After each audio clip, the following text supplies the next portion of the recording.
ছেলের মা কেমন আর ঘটক কেমন এই গল্পটা নিয়েই আজকে আপনাদের সাথে আলোচনা করছি। পুরো ভিডিওটা দেখতে চাইলে সাথে থেকে দেখুন আর গল্পটা শুনুন। আসসালামু আলাইকুম, সবাই কেমন আছেন?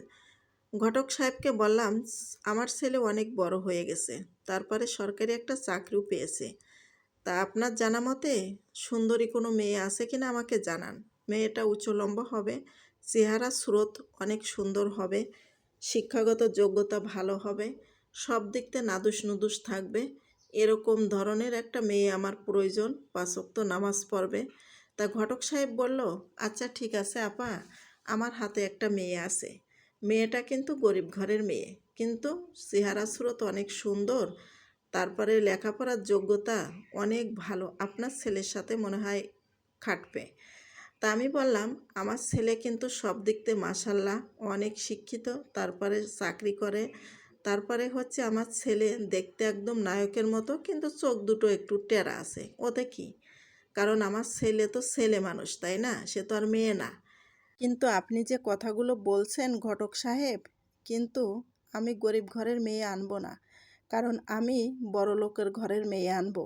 আর গরিব ঘরের মেয়ে যদি আমি আনি, আমি অনেক কষ্ট করে সংসার করেছি, আর আমার সংসারে অনেক কিছু আছে।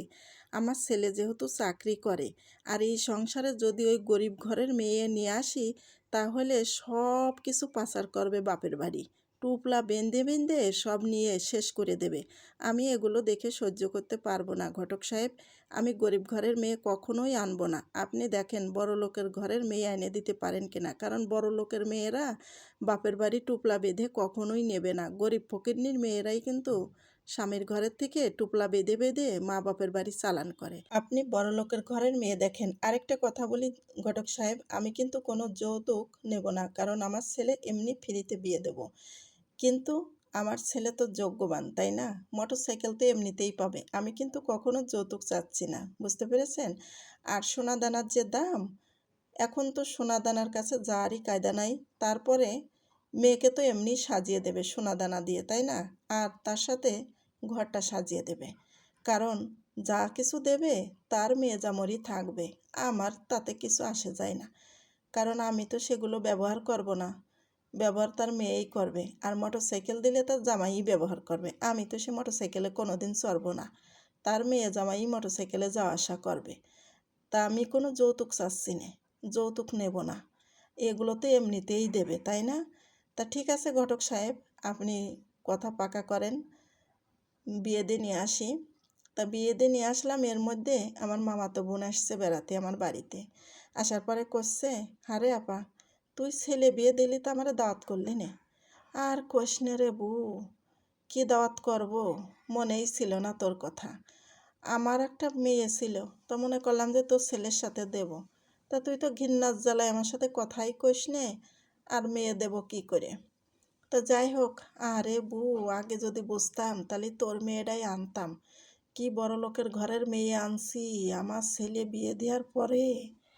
আমার ছেলে আমারে 2 চোখ পেতে তো দেখতেই পারে না। আর ঘুম থেকে 10টার সময় বউ ওঠে আর বলে, টেবিলে বসে বলে, তাড়াতাড়ি আমার চা নাস্তা নিয়ে আসো।